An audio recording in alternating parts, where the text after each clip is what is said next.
یہ کہنا غلط نہیں ہوگا کہ بشرا انصاری کے بعد پاکستان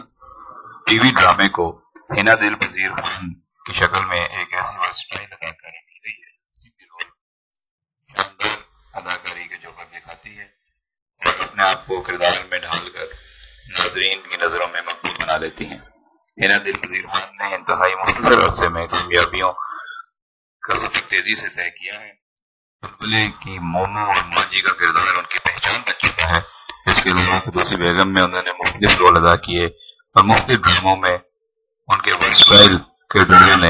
لوگوں کو یہ کہنے پر مجبور کر دیا کہ ہنا دل پذیر ایک ورسٹائل اداکارہ ہے جو حالیہ برسوں میں پاکستان ٹی وی کی نئی دریافت کہی جا رہی ہے۔ بشرا انصاری نے ان کو یہ کمپلیمنٹ دیا ہے کہ اب آپ کو میری جگہ پر ہنا دل پذیر خان مل گئی ہیں۔ یقینی طور پر ہنا کے لیے بشرا انصاری جیسی گریٹ آرٹسٹ کی جانب سے یہ کہنا بہت بڑا کمپلیمنٹ ہے اور یہ ان کی صلاحیتوں کا اعتراف ہے۔ آنے والے دنوں میں مومو ماجی بلبلے کی کامیابی کے ساتھ ساتھ مزید نئے کرداروں میں آپ کو نظر آنے والی ہیں۔ انہوں نے کئی کام سائن کیے ہیں اور ان کی اداکاری کی سبھی محترم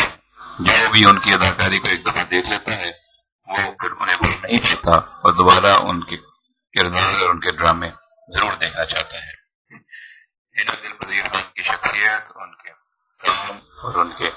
ڈراموں کی تفصیلات کے بارے میں معلومات حاصل کرنے کے لیے یا اپنے خیالات و تاثرات ریکارڈ کرانے کے لیے یا اپنی کوئی معلومات شیئر کرنے کے لیے آپ وزٹ کر سکتے ہیں پاکستان کے سرکردہ نیوز ویب سائٹ